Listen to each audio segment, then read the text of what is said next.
I have the honor and the privilege of introducing our keynote speaker for this morning, Kelly McDonald, who is considered one of the nation's top experts in diversity and inclusion, leadership, marketing, the customer experience, and consumer trends.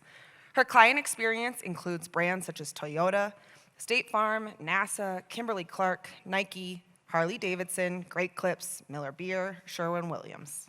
Kelly was named one of the 10 most booked speakers in the United States and ranked #1 on the list of 25 hot speakers by Successful Meetings magazine.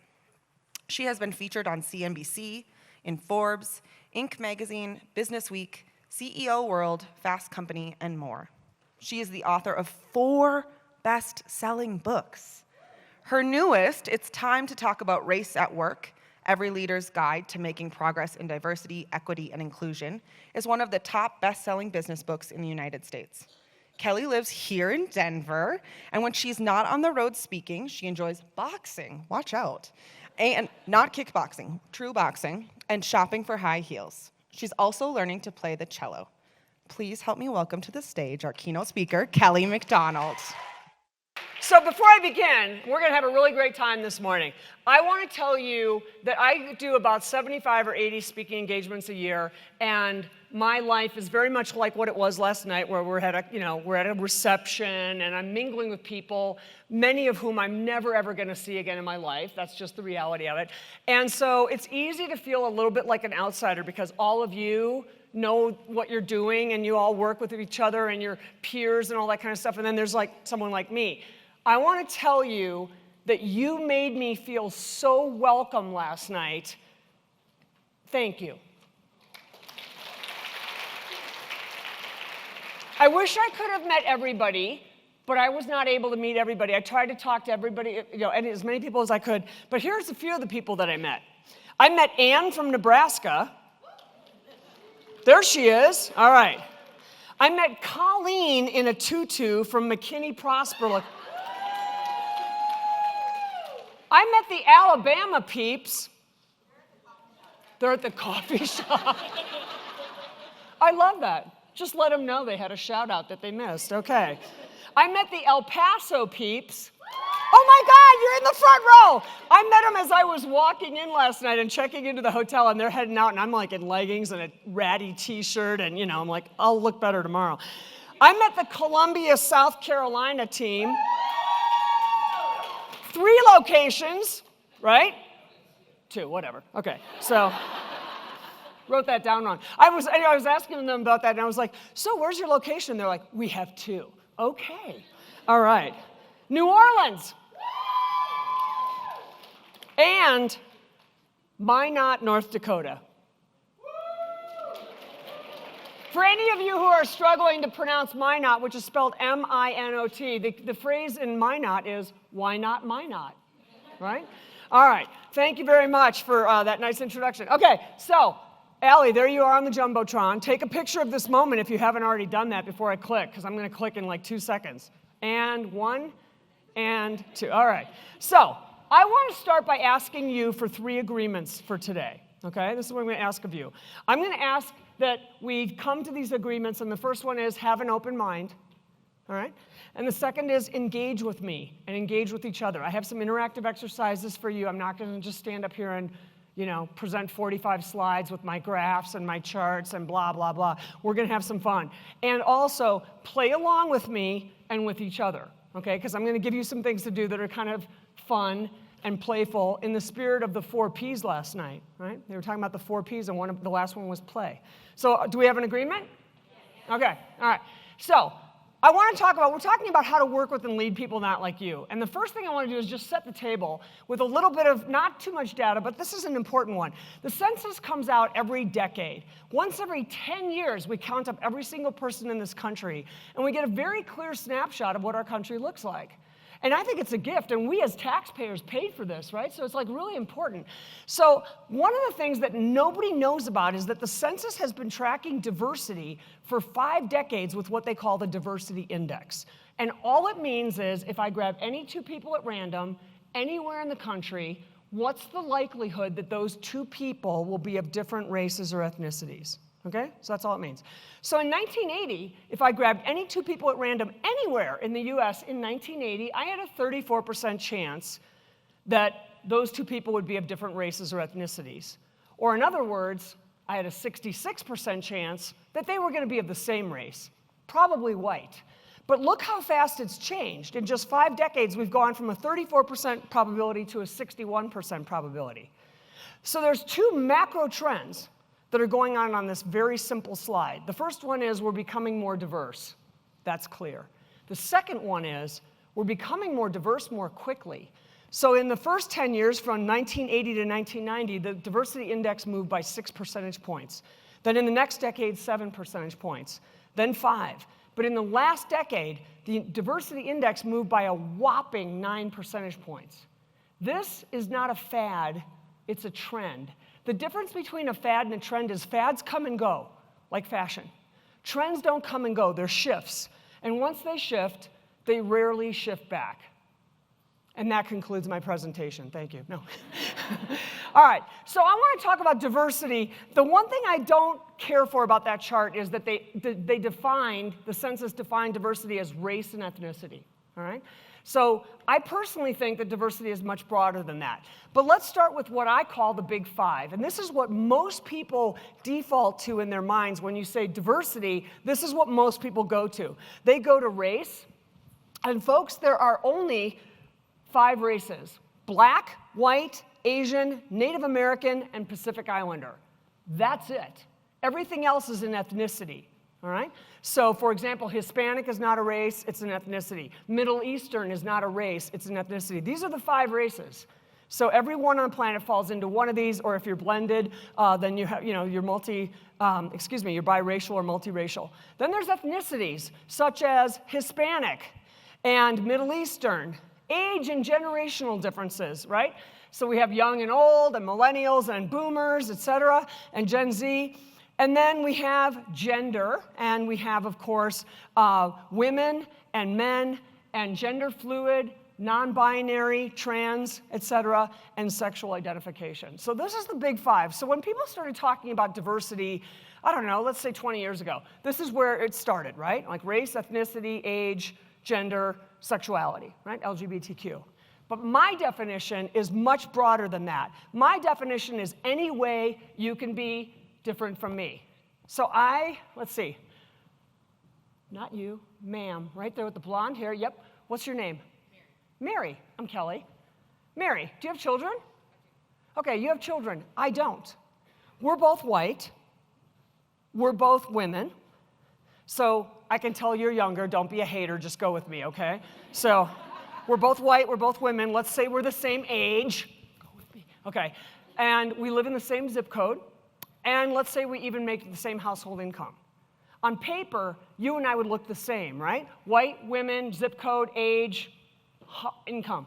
But you know and I know that if you have children and I don't, we're going to be really different in ways that really matter. The priorities and pressures on you as a parent are going to be very different than me. The way that you make decisions, and you have to consider more than just yourself, you have to consider your family, is different than me, right? So that difference, that diversity, has nothing to do with race, ethnicity, age, income, gender. It just has to do with parenthood.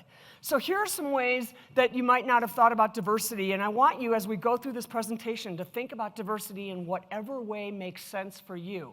Again, my definition is any way you can be different from me. So what about people who like to work alone? Right? Some people are actually like, I like to really work alone. Probably not you all, because you're like very team-oriented and you're super customer-focused. But some people, really are doing their best work alone, while others are very collaborative. They do their very best work when they can bounce ideas off of somebody else and collaborate and ideate. And then we have neurodiversity. Neurodiversity encompasses everything from the spectrum of autism to Tourette's syndrome to tics, et cetera. So we have neurodiversity and different learning styles. We have abilities and disabilities. I love this graphic because this gentleman clearly is disabled and uses a wheelchair for his mobility.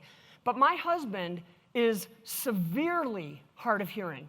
Severely hard of hearing. This is going to sound mean, but it's what his audiologist said. He goes, he's one click up from deaf. So I know it sounds so awful, but so he's got a severe hearing loss. And he wears hearing devices, and that gets him, really far, like 95% hearing. But my point is, his disability is not visible. So you can't look at my husband and tell he's hard of hearing. So keep in mind that not all disabilities are visible like this.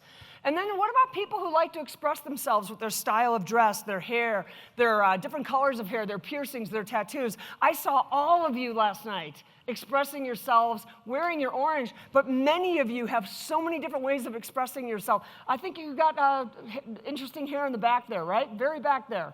Do you have two-colored hair? Yeah. What color is it? It looks like orange and black to me. It is. Bam! Nailed it. All right, so see, this is ways we can express ourselves and our individuality. Thanks for playing along. Religious differences. Of course, we have Christianity in this country. It's a very, very large percentage of the population. Judaism, Islam, Hindu, Sikh, Buddhism, and dozens more. Family structure, gay couples with children, gay couples without children, single parents, blended families, biracial families, and also 11% of the US population now considers themselves something that is called grandfamilies. Grandfamilies are those families where the grandparents are deeply involved in helping to raise the grandchildren. Now, that can take many forms. That can take that the grandparents are actually living with the grandchildren, and it's a multi-generational household. It can take this form of a lot of childcare. Maybe the grandparents are taking care of the children during the day and the night. It can take the form of writing a check, right, financially supporting. But 11% of the US population now considers themselves a unit of grandfamily. So these are ways we can be different from one another. And here's a few other ways. How about introverts and extroverts? I'm an extrovert. Can you tell?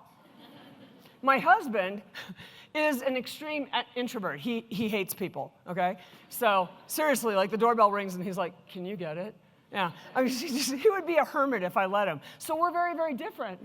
How about creative versus analytic thinking, right? An accountant for waxing the city is very different than a serologist who might be more outgoing and thinking about ways that you can be creative and sell new products, etc. So, morning people versus night owls, right? Let me see the morning people.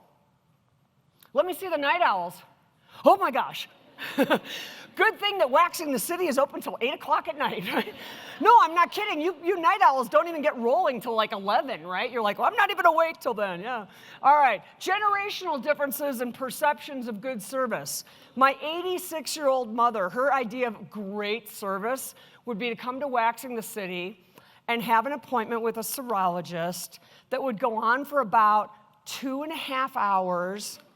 And then they would chit-chat before and after, and my mom would get to show pictures of the grandkids, right? That would be my mom's idea of an awesome customer experience, because she's not in a hurry. She's got nothing but time, right? And most of the rest of us, speed and efficiency is a major value, right? Please, just let's, not rushed, but speed and efficiency, right? We all have stuff to do. How about rural and metro, right? Is anybody here living in what they consider a rural area? Where are you? Where are you? Call it out. Just call it out. North Texas. Oh, okay. Where else? I live in Princeton on 2 acres. Okay, so you got some land. Okay, what else? Alabama. Do you have 2 acres? Not that it's a competition. Okay, what else? And now it's a competition. Okay. But the point is, if you're living in rural communities, that people are very different than someone who lives in a loft in Manhattan, right? People in rural communities, there's a little bit more trust and kind of a, do business on a handshake kind of thing, know your neighbors, etc. Communication styles, right?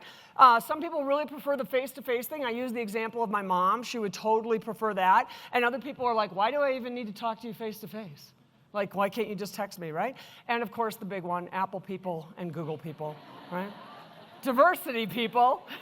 Diversity. Okay, so having said those are just my list, and we could go on and on and on, but I want to hear from you and just call it out. There's no right or wrong answer. You said you would engage with me, and you said you would play. What are the ways can you think of that we can be diverse? Just, wait, dogs versus cats. Who said that? Yes. Okay, and who said something else? Body size, absolutely, absolutely. What else? Vegan versus meat eater, absolutely. Football teams or sports in general, right? People are like football, and other people are like baseball. Okay, what else? You said, what's Hair color.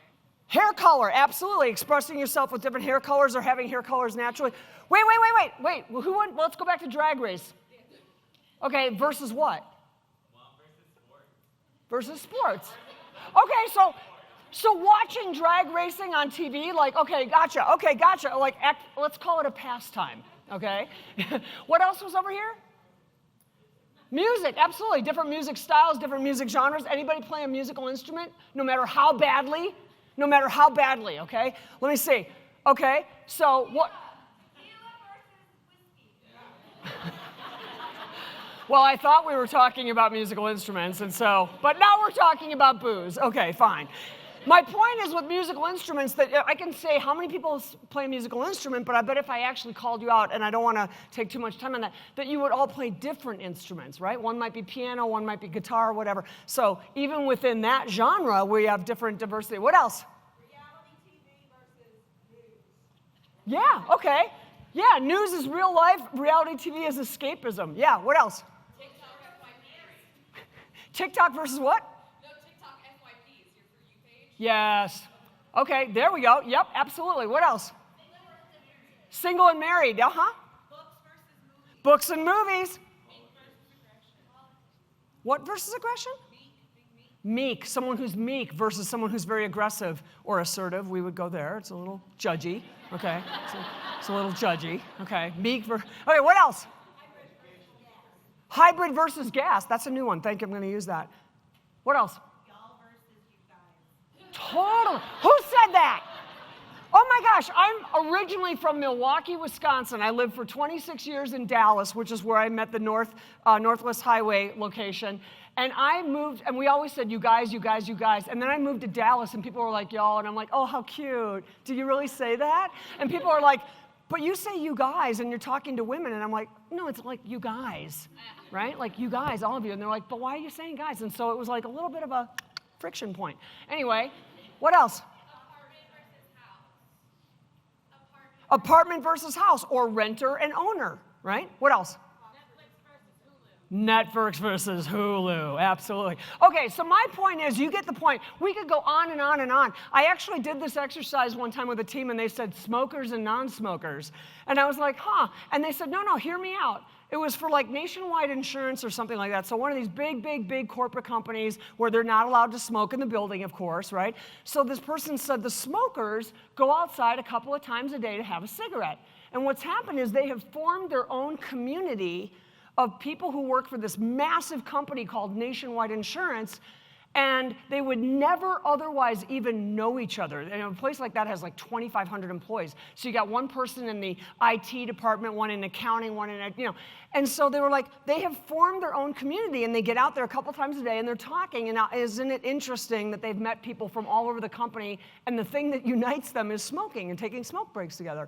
So my point is, as we go through this presentation, think about diversity in the broadest possible way that you can, and we're going to have some fun with that. Okay, but let's get real. Different can be uncomfortable, right? When we're working with people who are not like us, it can actually get uncomfortable. But in business, it's not okay to admit that, and we all know it, because it's too risky. Your job could be at risk. You say the wrong thing to the wrong person, or they take it the wrong way, and you're gone, right? It's risky. Or maybe you're not gone. But maybe you are told that you are not on the diversity bandwagon, so clean up your act. Or you get branded with a horrible label, like racist, sexist, misogynist, homophobe, Islamophobe, xenophobe. Xenophobe is fear of others who are different, okay? So these are horrible labels. And what do labels do? They stick. So what do? You keep quiet. And we tend to avoid the people who actually make us the most uncomfortable. But you're still struggling. Just because you're not saying anything out loud, just because you're avoiding the person that makes you the most uncomfortable, does not mean that the struggle goes away. I'm here to tell you that if you're struggling ever with working with someone who's not like you, even if it's just a different work style, whatever it might be, you're normal. The struggle that you feel, social psychologists say that that struggle you feel is actually normal. You're not a bad person. You're definitely not alone. The struggle you feel is normal. This is where you're supposed to go, aw, look at those little frames. Where do you get such little frames like that? Anyway, the struggle is real. So let's put a little science behind this, okay? Let's put some science behind this. Social psychologists wanted to find out what happens if you take groups of people who are alike and then you throw an outsider into the group. What happens to their productivity and how they feel about it? So they wanted to take race and ethnicity off the table because that can get a little sticky. So what they chose instead as groups of likeness were sorority sisters and fraternity brothers, all of the same race. All right, so there's the group of likeness. They're all in college, they're all in a sorority fraternity, they're all white, etc., or black, or whatever. They're all of the same race. And what they did was they gave them an exercise and they gave them a murder mystery to solve. They gave them clues and they had 20 minutes to solve the murder mystery. So those are the teams, lots of teams. But 5 minutes into the exercise, some of the groups were joined by a different sorority sister or a different fraternity brother from another house. You with me? So they're alike in many ways. They're all the same age. They're all in college.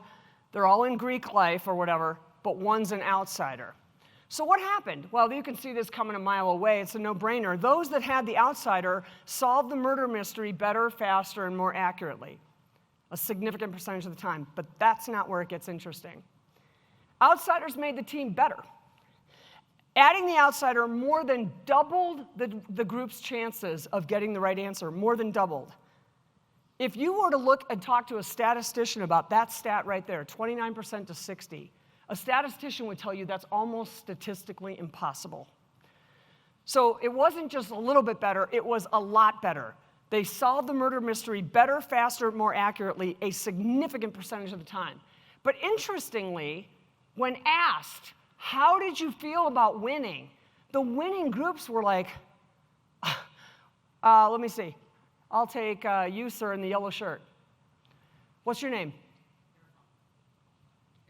Irfan. Okay, just go with me on this, right? We said we were going to engage. Okay, Irfan, high five. You were in the winning group. Man, you guys crushed it. How did that feel? Didn't that feel amazing? You won. This is so exciting.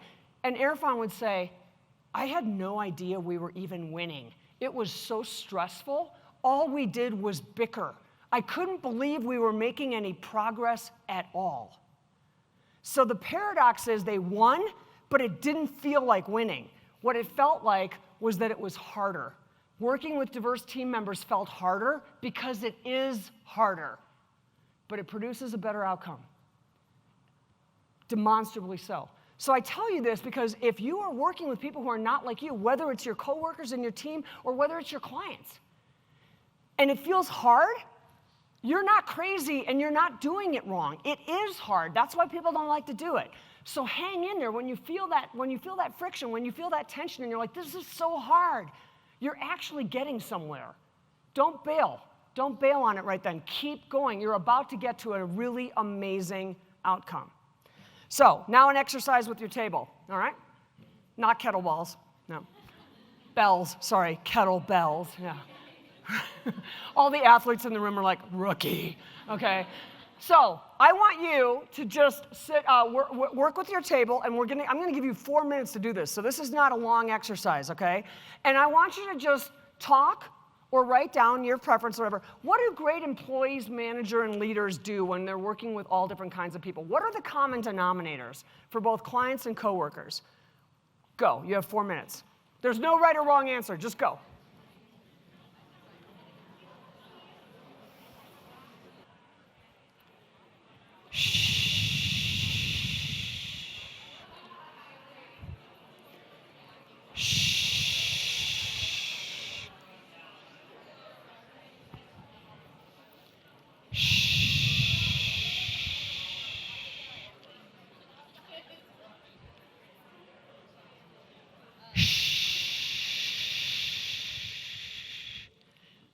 Okay, that's a trick, and I just taught you this trick.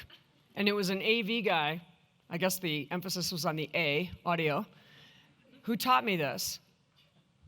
And what I was told is if you're having a big group like this and you're trying to actually bring everybody to order again, and you start going, okay, people, let's bring it together, no one can hear you.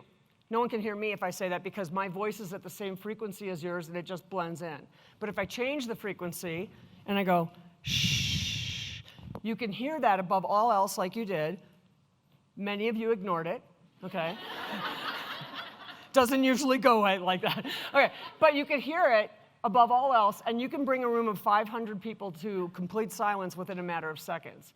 So I only share this with you because franchisee owners, managers, supervisors, when you're trying to bring your team together and they're like running wild, okay, just try the shh, okay? All right, I'm gonna need a mic runner for this. Will someone help me mic run back there? Somebody got it? Okay, great. So I'm not gonna do everybody, I want somebody to raise their hand and just quickly lead by example here. Okay, we're gonna go over here. Yep. And I want Ann to say, just give me like two. What are two things that you came up with at your table that great employees, great managers, great leaders do? One of the things that came up was meeting people where they're at, which was really great. And the other one was one person's conversation is another person's conflict and understanding that. Awesome. Give it up for Ann from the whole table from Nebraska. All right. Somebody else, raise your hand, lead by example. We're gonna get our exercise. Come on over here. What's your name? Stephanie. Stephanie from where? Albuquerque. Albuquerque. Land of sunshine. 80% of the movies shot in the United States are shot in Albuquerque because there's blue skies all the time. Okay, go. We said being open-hearted and compassionate and supportive. Being open-hearted, compassionate, and supportive. Give it up for Albuquerque. All right, what else? Coming to you, wait for the mic. Oh, she's got a list. Oh, I'm just gonna go with two, okay? Okay, so hang on, wait.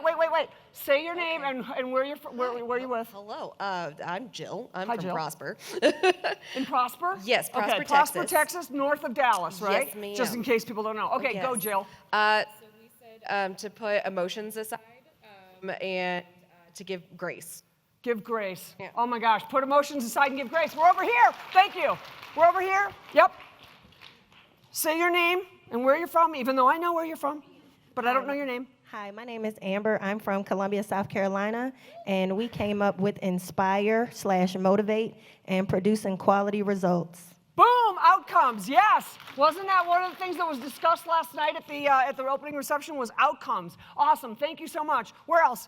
We're just gonna do like one or two more. Okay, well, all right, so those of you who are raising your hands right now, put them back up again. Just those of you who just did that. 1, 2, 3. Okay, we'll do 3 more, okay? So we're not losing you. Okay, yes, sir. What's your name? I'm JD from Santa Fe. Santa Fe. Okay, also, there are your Albuquerque peeps right over there. Those are our sisters. Your friends, yes, your sisters. Okay, what'd you talk about, real quick? We said active listening, great communication skills, and patience. Whoa, patience is a good one, right? Yes, thank you so much, thank you. Here, give that to her. Where were the people over there who had their hands raised? I'm coming through, make way, please. Thank you, coming through. Where were you? It's a big room. Okay. It was you and somebody else over there, right? Okay. So what's your name? And wait for her. And where you're from?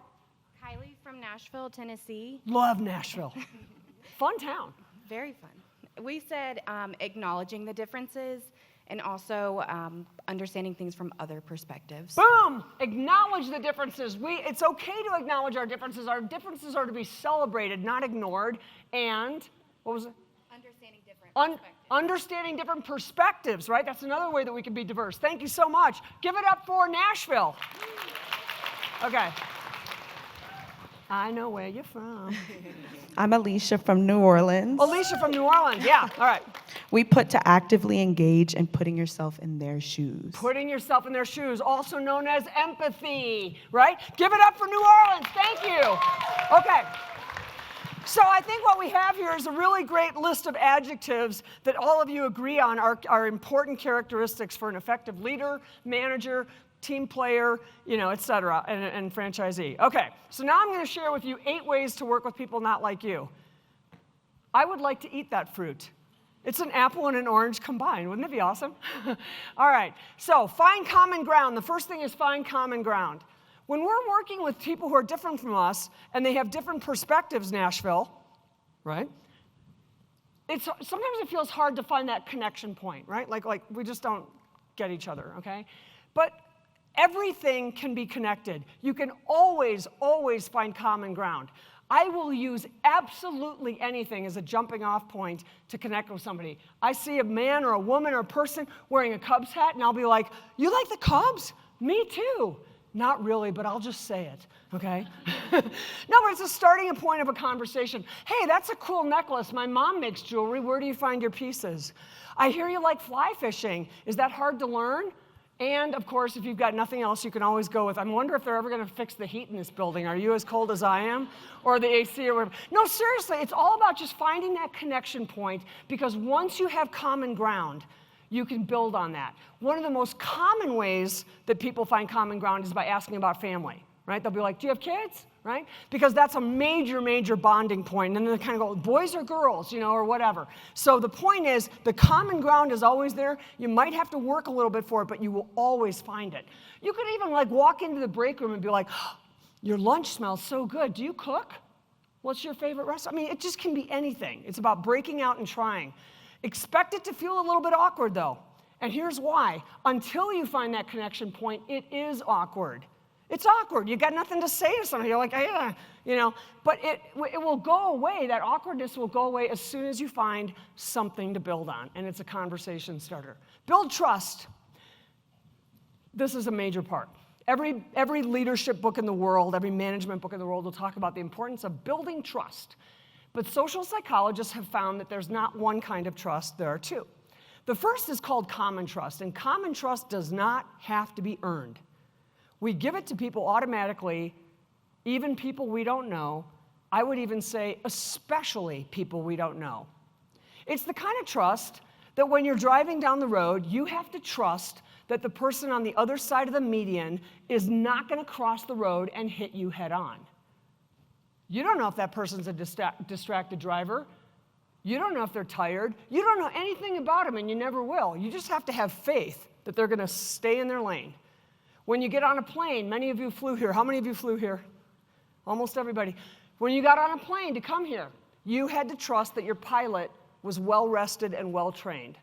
Right? When you eat out at a restaurant, you have to trust that the chef didn't poison you, okay? So, no, I'm not kidding. Like, we have to literally put our lives in the hands of strangers every day, and that's why we don't think about this, because it would just be too much. That's called common trust. But the kind of trust that leaders have, and great supervisors, managers, and team players have, is called vulnerability trust. And vulnerability trust breaks down walls, but it has to be cultivated. You can't just say, I'm your leader, trust me. And it has to be reciprocated. You can't say, trust me, if I don't trust you back. That's why I love this graphic, because people always focus with the woman with this little apple on her head. And they think, holy smokes, that archer's aim has to be so true and accurate. And that's true. But he has to trust that she's not going to flinch. Because if he's taking that perfect aim in this graphic, and she's standing there perfectly still, and at the last second she freaks out and all bets are off, right? This only works if they trust each other. So how do you build vulnerability trust? Talk straight, be honest, even when it's hard. Show of hands, I'm never going to embarrass you or trick you. Show of hands, how many of you have ever had to have a difficult conversation with the people that you work with? Right. How many of you have had to give difficult news? Mm-hmm. Anyone can give good news. It's a pleasure to give good news. Hey, I have great news. The real test of your leadership is actually how you deliver difficult news. Because in business, we don't always have great news. Sometimes we have really difficult news. So the best thing to do is to not dance around that. Just talk straight, be honest, and especially when it's hard. In fact, let me take you right there with your hands. You're cold, I can tell. What's your name? Janice. So Janice, please sit down. I have some difficult news I need to discuss with you. Okay, now they're braced. We're adults. We can handle the truth, even difficult truth. Now, we can't handle the runaround. That's what we can't handle. In fact, when we feel like we're getting the runaround, what's going on in our heads is just tell me. Just tell me. You're dragging it out. This is killing me. So she might not like the news I have to give, but she can handle it. She's an adult, right? Also, use simple language. I find it interesting that the most successful companies in the world resort to simple language when they're actually trying to solve a problem. They don't go to business buzzword bingo. You know what I mean? They go to simple language. So Emily mentioned that one of my clients is Toyota. Toyota is the largest car manufacturer in the world. And Toyota will tell you that they don't sell cars and trucks. They make cars and trucks. Dealers sell cars and trucks, right? So they're very dependent on their dealer body to be successful. And they were having a truck problem. And when trucks are off, everything is off because their gross profit margins are there. You can't make up with Corollas and Camrys what you're missing on truck sales, right? You with me? All right. So they had a massive truck problem. They called the top 30 truck dealers in the country together to have a meeting to discuss this. I was at this meeting. It was probably the most high-level meeting I've ever been at in my life, and it went down exactly like this, no embellishment. The senior VP of sales walked into the room, thanked the 30 dealers for coming, and then said, "We can't hit our sales numbers unless we hit our truck numbers." Now, you don't have to be an automotive professional to understand exactly what the problem is. It's that clear, right? Then, okay, so the dealers nodded, and then he went a little bit further, and he said, "So what do you need from us to help you sell more trucks?"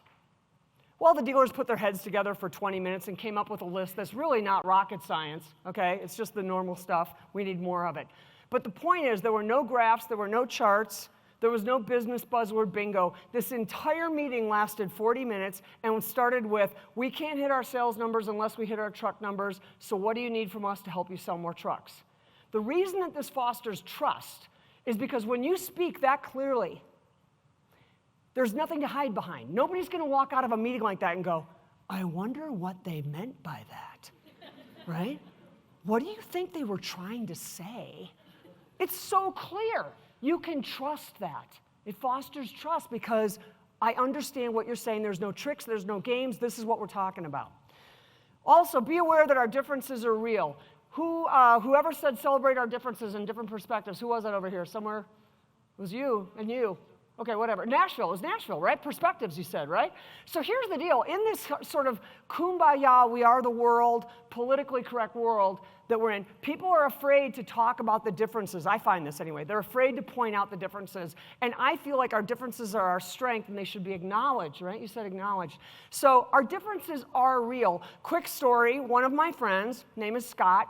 He's a retail executive and he worked the first 25 years of his career for Lowe's. And as a regional vice president. Now, I'm not being sexist, this is just the facts. The home improvement category draws a lot of men to it, right? A lot of men want to work in that category. I don't know. You guys like it. Lumber, hardware, power tools, whatever. Okay, so it just draws a lot of men. So then he changes jobs after 25 years and he goes to work for Sally Beauty Supply, right? And as you know, the beauty industry is very dominant with women workers. So his whole world is flipped, right? But it's still retail. I take him to lunch. He's been on the new job for about 60 days. And I'm like, "Hey, Scott, how's it going?" And he's like, "Oh, my gosh. Oh, my gosh." He's like in the fetal position in the corner of the restaurant, you know? And I'm like, "What?" And he goes, "It's so different." And I said, "Well, what's different?" He goes, "It's all women." And I said, "Well, you knew that going in. This is not a surprise. How can it be that different?" And he goes, "There's completely different." And I said, "How?" And he said, this is pre-COVID, he said, "I had a meeting with my 8 district managers. It's the first time he's meeting them and the first time they're meeting him." Okay, so you guys know what that's like, right? It's like, okay, here's the new district manager or territory manager. And they start talking about sales, and they're all women, and one of the women's sales in her district, her sales are really, really low, they're bad. They're in the toilet. And he starts talking to her about it, and she starts crying, okay? Now, I push back on him a little bit, because come on, And I was like, "Scott, you don't mean crying, you mean whining, like, 'I know, my sales suck, oh my God, I'm so sorry.'" And he goes, "No, tears, Kelly, tears are coming out of her eyes." And I said, "Wow, what'd you do?" And he goes, "I had no idea what to do. In 25 years at Lowe's, nobody ever cried over sales." So I said, "But seriously, what did you do? You did something." And he goes, "I did the only thing I could think of." And I said to her, "Talk to me. Tell me what's going on and how I can help. And if you break this down, it's genius. Talk to me, right? Don't hold it in. Let's talk about it. What's going on, which gets to what's the problem, the issue, the barrier, so I can help you. He did not say, why are you crying? Which only would have made her shut down more, right? And what he found by asking it this way is she was not crying over sales. She was upset, and for many of us, when we get upset, it manifests itself in our eyes, right? It's a physiological reaction to stress. It's not tears. We're not sad. It's a physiological reaction to stress, and it manifests itself in our eyes. It happens to women more than men, but it can happen to anyone. But then we know that it actually looks like tears. So then we start telling ourselves, don't cry, don't cry, don't cry, right? And so it's just this spiral of like horribleness, okay?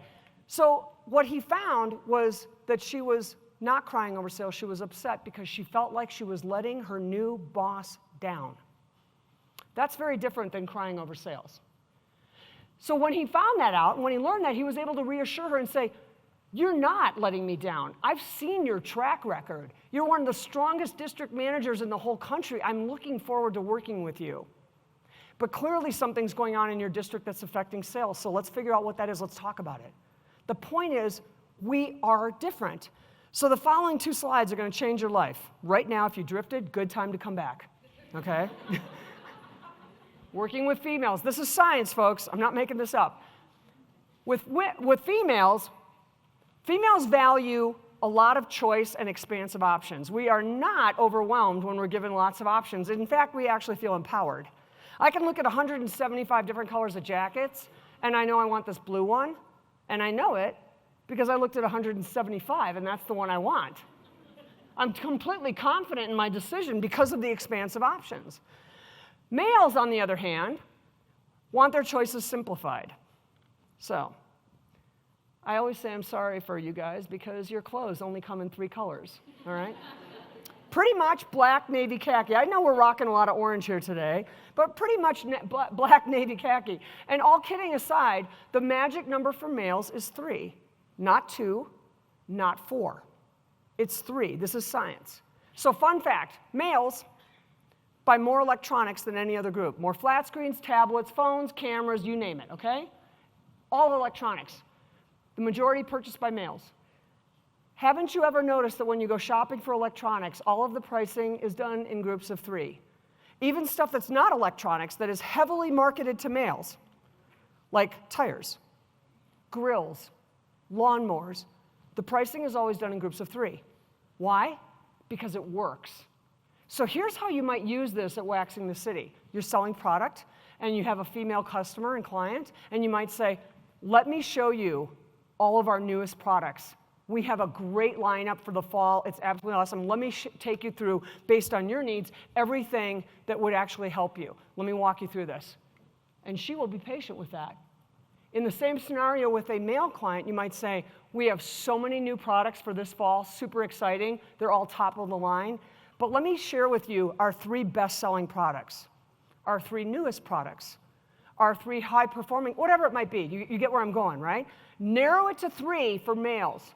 If a male wants more information, you can always give him more.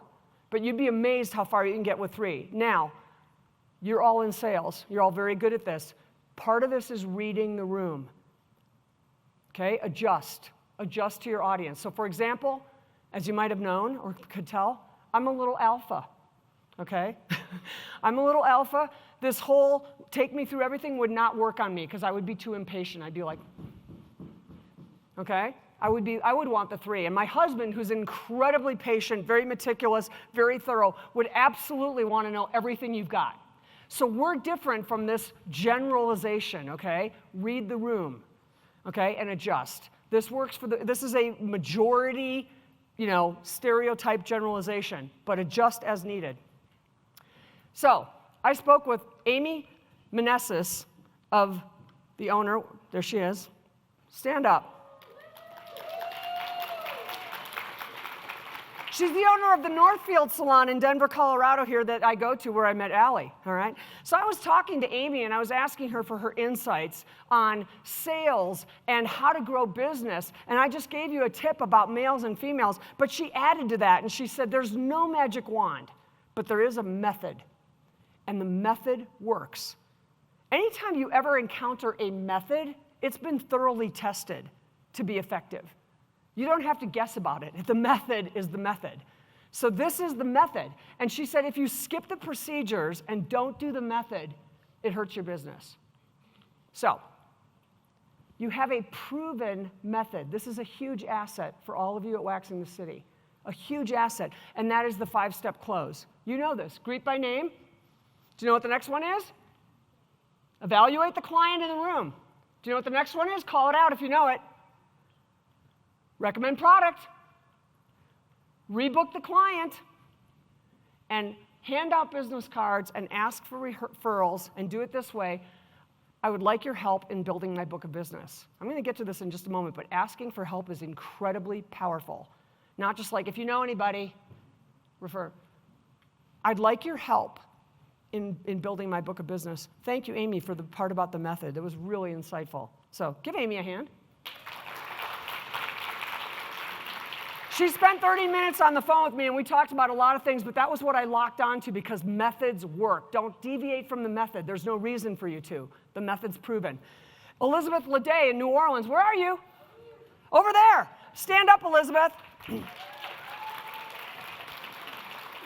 She spent another 30 minutes on the phone, and I got to tell you, you're the only person I've ever known who talks faster than me, okay? So really, like, we are a pair. All right, my twin sister here, Elizabeth Leday, and we were talking about a number of different things and what makes Waxing the City work with diverse team members. And what she said is, I'm a type A morning person. Her team last night said, heck yeah, she is. I met them in the elevators, and they're like, oh my gosh. She's like a pistol, right? She goes, I'm a type A morning person. I get up early and I run hard and fast all day. I realize that many of my team are the opposite.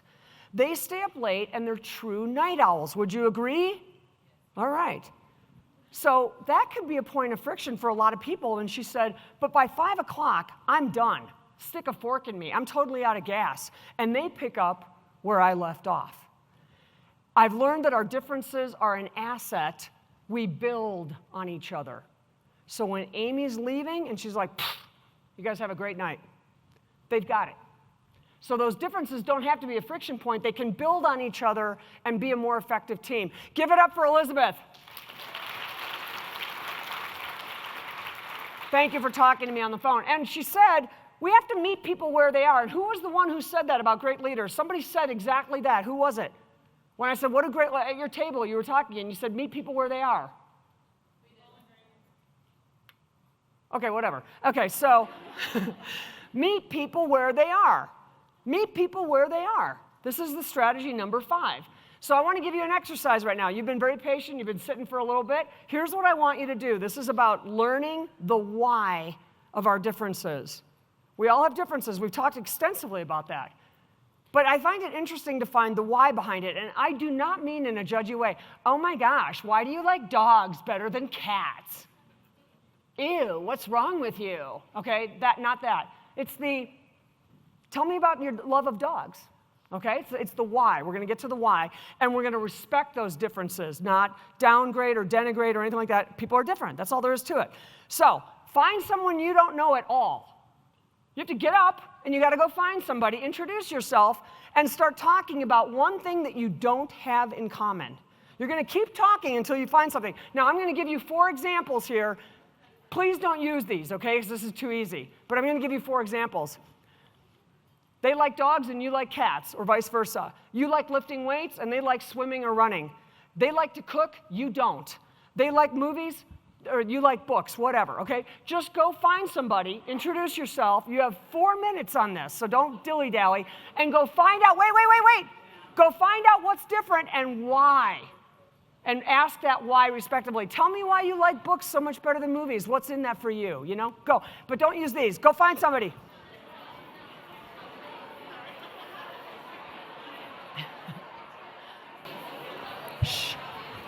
Ready? It's not working. It's not working.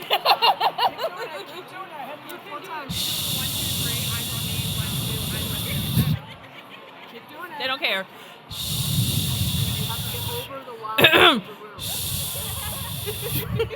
think you're kind of hissing. I think you need more of a shush. I don't.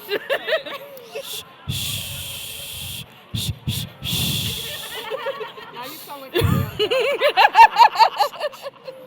They don't care. They don't care.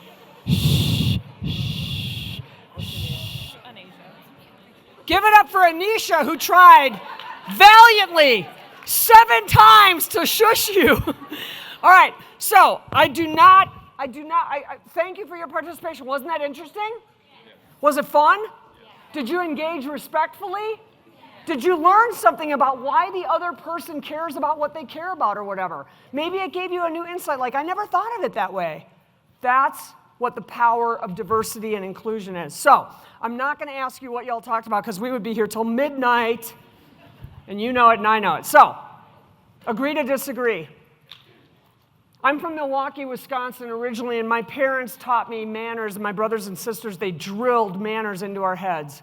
And they told me, whenever you disagree with someone, Kelly, and you just can't get to a point of agreement, then you say, let's agree to disagree. Okay? That's what I was taught. The problem is, these are polite words, but they don't work. Now, I need someone to volunteer for me to be a good sport about a tough example here. All right? What's your name? Stand up. Jenna. Jenna, from where? From El Paso, Texas. Jenna from El Paso. Okay, so I'm going to be harsh with you, and you're going to be a good sport about this because I'm just using you as an example, okay? Jenna, let's agree to disagree, shall we? Okay, so, no, don't sit down. Doesn't that sound smug and snotty? Because what Jenna's picking up is what I'm really saying is, Jenna, you're clearly too stupid to see that I'm right. Okay? That's how it comes across, and that's why these words don't work, okay? Jenna, let's just agree to disagree, shall we? Stay standing. The bigger problem with this, aside from the snottiness and the smugness and the, patronizing that you felt, okay? More importantly, Jenna, it's a conversation ender, right? Because if I say, let's agree to disagree, and you go, yes, boom, we're walking away. This conversation is over. I don't think that's good for business. I don't think it's good for business at all. I think we have to keep talking, even when we don't disagree, especially when we don't agree. We can get to that point of why, right? Why? You guys just did this, okay? Maybe, cats and dog people or whatever, you're like, why? Not in a challenging way, but just tell me why you love dogs so much, right? So hang with me. So we got to go with the conversation extender, not the conversation ender. So here's the way to do it. I see it differently. I see it differently as not antagonistic. I'm not picking on her. I'm not being judgmental or superior because, we all know that I'm right. Okay, it's not that. I'm not being combative. And I'm not even trying to win Jenna over to my point of view. I'm not trying to persuade her that I'm right. I'm simply making a declarative statement that I see it differently. So here's what's going to happen now. You say to me, Jenna, say, Kelly, I see it differently. I see it differently. Jenna, tell me how you see it. And then it's a conversation extender, not a conversation ender, right? Because if I say, tell me how you see it, she's probably going to go, here's how I see it. I see it like this. And I'm going to learn something from that perspective and that insight. I might not share it, but I'm going to learn something important that's important to her. And we still might not agree. You can sit down. Give it up for Jenna. We still might not agree, but we're moving the ball down the field bit by bit. Does that make sense? So it's not always when you disagree with somebody that you're just going to land on the perfect compromise like right now. Sometimes it takes more work, more conversation. But stop saying agree to disagree. It doesn't work. And it drives a wedge between people that is really hard to get back from. Replace it with I see it differently.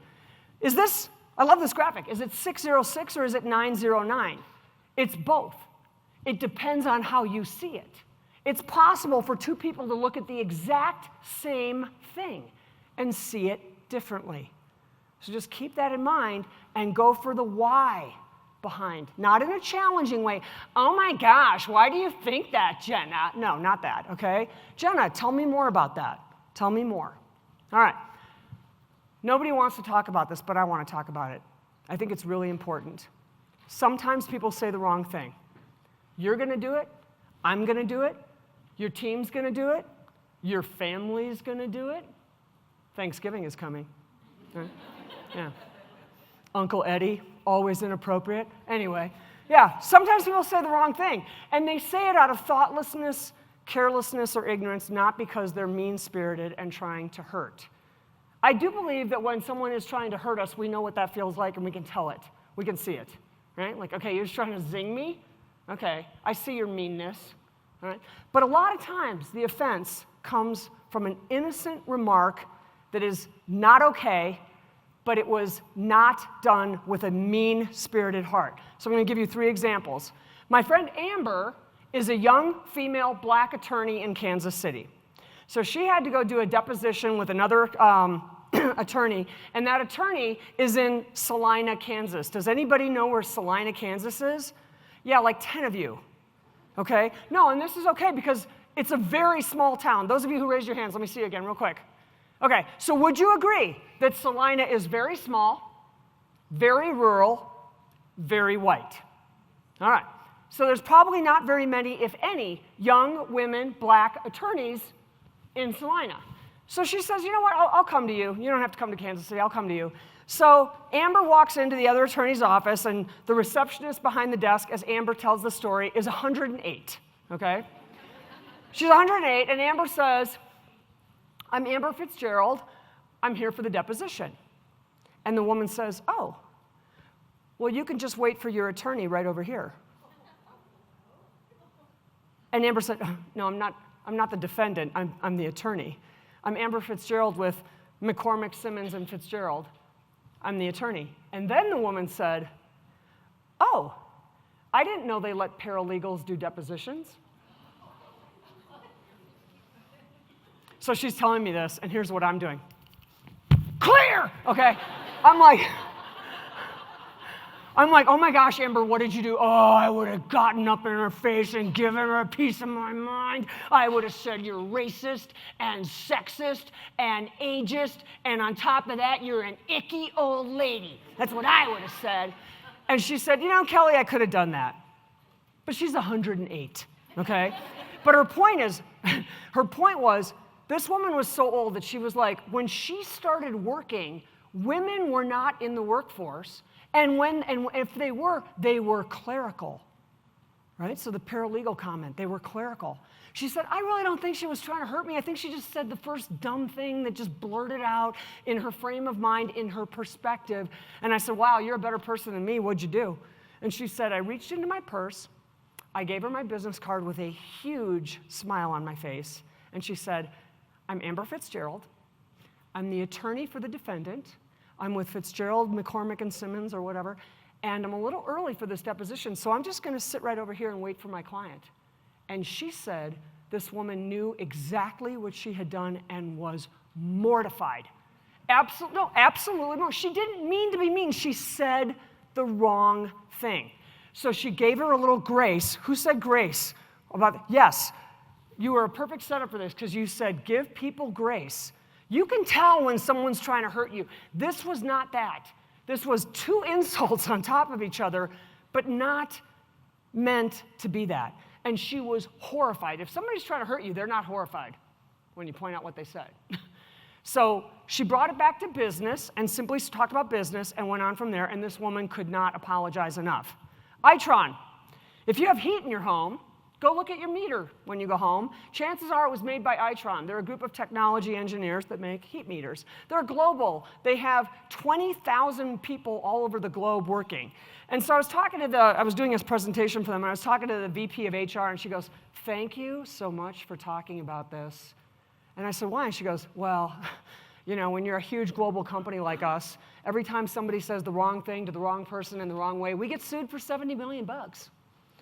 And I said, what kind of things happen? And she goes, we're a group of engineers. It's a tech company. So I'm not trying to be stereotypical. I'm repeating what she said, okay? So don't be a hater, okay? So it's a generalization. But she said, when engineers get together, they're all brainiacs, right? They're all brainiacs. They like create things, amazing things. And she said, so they're all completely smart people, brilliant people. And what happens when they get together in a meeting is they all try to out-brainiac the other ones, right? They try to prove that they're the smartest people in the room among smart peers. They're peacocking for each other, right? Except that's a chicken, right? So peacocking, yeah, whatever. So she said, well, we were having a meeting with engineers, and one of the engineers suggested a product improvement, and one of the other engineers said, that's the most retarded idea I've ever, yep, can't even get through this without saying, that's the most retarded idea I've ever heard. Now, we don't say this word anymore, not this way, and it's wrong. Bear with me, it's wrong. It's wrong, wrong, wrong. But I'm going to go out on a limb and say that that individual was not trying to mock mentally disabled people. That individual has probably been saying that word all their lives and doesn't even know they've said it. It's kind of like people who use profanity, right? Like they use it and they don't even know how much they're using it. It's still wrong. So I said to her when she told me this, I had the same reaction that you did. I just recoiled and I was like, whoa. I said, that's bad. What did you do? And she said, when we heard about this, because people were just as horrified, she said, we pulled him out of his next meeting and said, Ted, not sure you know what you said in there, but here's what you said. Here's why that's not okay, and here's why it's never going to happen again. Are we clear? And he was mortified. Didn't even know he said it. Horribly, horribly apologetic and horrified. Sometimes people say the wrong thing. Last example. My business manager, Sally, lives in Evergreen. Evergreen is a very nice rural community, a suburb of Denver, but it's very small. Everybody knows everybody, and she got a new car. Sally works for me, and her husband, Todd, is a self-employed electrical contractor. So Sally decided it was time to get a new car. She had a 15-year-old Honda, and it was like, all right, it's time to get a new car. And she decides, I deserve it. I'm going to step up a little bit. And she gets the little baby Benz, the little entry-level Mercedes-Benz. And she's at the grocery store one day in Evergreen, which again is very small. She's putting her groceries into her trunk, and her neighbor sees her and walks over and goes, Sally, new car. And she goes, I know. Isn't it pretty? And he said, a Benz, a Mercedes-Benz, wow. And she goes, I know, it's the nicest car I've ever had. I'm so excited. And then he said, Todd must be doing really well. And she looked at him and said, Todd had nothing to do with it. I work too. And her neighbor was horrified. He loves her. She loves him. They're neighbors. They get together all the time. He wasn't trying to insult her. He said a dumb thing. So in all of these cases, the people who were called out on their horrible comments were horrified, and also they were corrected on the spot, right? On the spot. And we do it with grace, but we call them. So sometimes people say the wrong thing. The next time somebody says the wrong thing, point it out to them, and here's a great way of saying it. I'm going to assume that you didn't mean that the way it sounded. It gives the other person a chance to go, oh my gosh, I'm so sorry. Because 99% of the time, people are horrified that they said a dumb thing. Give a little grace, call them on it. I'm going to assume that you didn't mean that the way it sounded. It gives them a chance to make a diplomatic exit and apologize.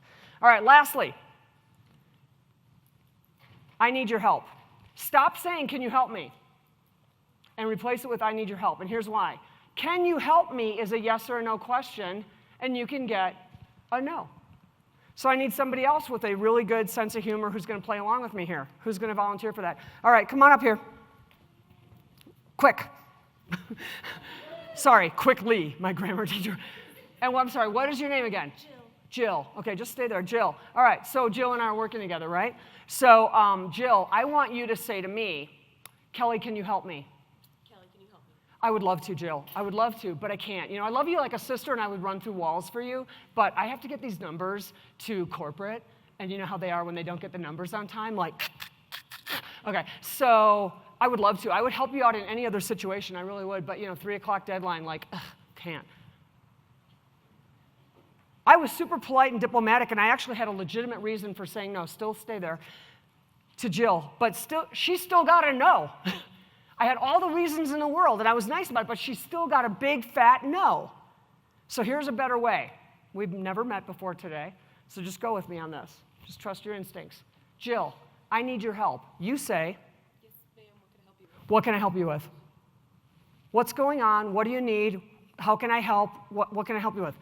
I've never met Jill before this moment other than when she raised her hand there. But I promise you I could do that to any one of you in this room, and I could go up to you and say, I need your help. And you will respond just like Jill did. What do you need? What's going on? How can I help? Thank you, Jill. Give it up for Jill. The reason this works is because human beings are wired to help each other. That's how we have survived all these years as a species, because we have complementary skill sets. So when I say, I need your help, Jill, she doesn't step back like I did on the, like, I'd love to, but, can't help you. I don't know what I'm actually getting myself into. That's the other thing, too, right? It's like, can you help me? It's like the person who goes, are you free on Saturday? And you go, yes. And they go, want to help me move? It's a trap, okay? So,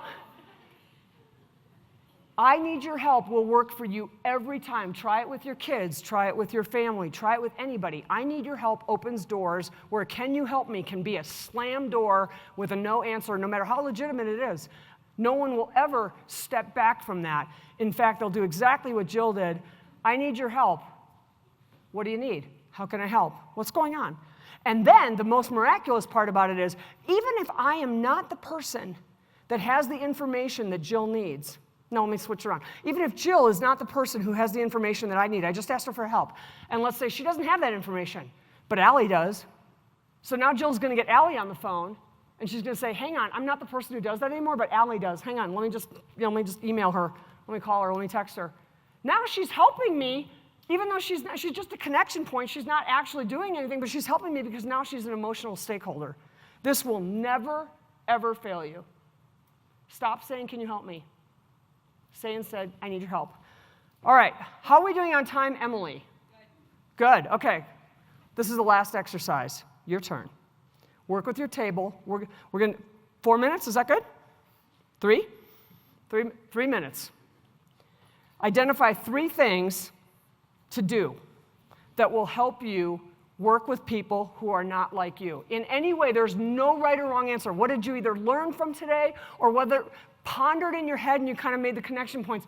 3 things as a table, not 3 things for you, not 3 things, as a table. What are 3 things that you can take away that you all can do and write them down because that's your list? You have 3 minutes, go.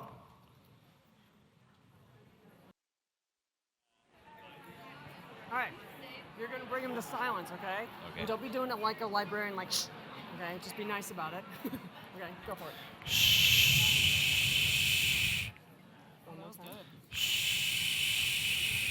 What's your name? Dave from Wisconsin. I'm from Wisconsin. Did we date? No. Thank you, Dave. Give it up for Dave. He did that very well. All right. We are up against the clock. We are up against the clock. So I'm just going to do a few of these. I heard a lot of really cool things, what you were writing down. So we've got a mic runner. We're going to do like 2 or 3, and then we're going to actually wrap it up. So who wants to share what their table, the 3 things, and you're not going to elaborate, you're just going to read them off.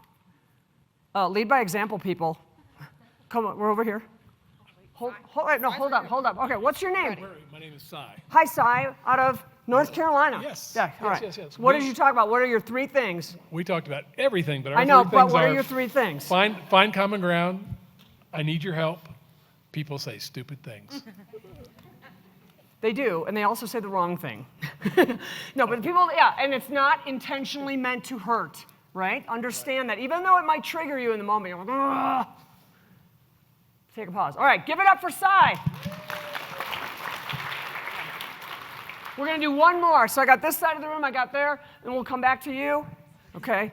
All right, Jill, you're hogging the spotlight, though, okay? So, no, it's not. No, we'll do it. Okay. What do we, sorry. What do we have? We have clarity, boundaries, and empathy. Woo! All All right, clarity, boundary, and it's Ann, right? Ann from Nebraska. We got Jill over here, and then I'm going to do one more. I need somebody on this side of the room. Somebody. Okay, so Jill, go. All right, hang on, I got her. Oh, nope. Here. Yeah, no, you can't. People always think they can, and they can't. All right, so think before we speak, keeping an open mind, and not being combative when met with differences. Boom! All right, give it up for Jill. All right, over here, what do we have? I'm Haley. I'm from Albuquerque. Yes, that's right. We all came up with building trust, being receptive, and simple communication. Simple beats complex any day. All right, give it up. All right, thank you. All right, wrapping up. 5 things to do and remember. I saw the paparazzi here, and some of you were taking pictures. So if you're going to take one, this is a building slide. Wait till I'm done, and then, by the way, I also want to mention, you're all going to get a copy of this presentation, right? I should have said that in the beginning, so you, okay. I should have said in the beginning, because I see all these notes, and they're like, oh, now you tell us. Okay, yeah. 5 things to do and remember. Expect it to feel awkward when you're working with someone new and different. It doesn't mean you're doing it wrong. It is awkward until you hit that common ground. Then you got something. Have conversations, not debates. Use I see it differently. It'll lead you to the next level of conversation. Adapt to others and their differences. Give people what they want. Females like expansive choices. Males like options in 3. Elizabeth said that she's got the morning shift and her night owl team has the late shift. Adapt. Talk straight, use simple language, especially when it's a tough conversation. Don't let that person dangle there where they're thinking, just tell me, just tell me, just tell me. It's cruel. And use I need your help, all right? So I see some of you taking pictures. I'm going to give you a moment to do that. Yes, the paparazzi are everywhere here.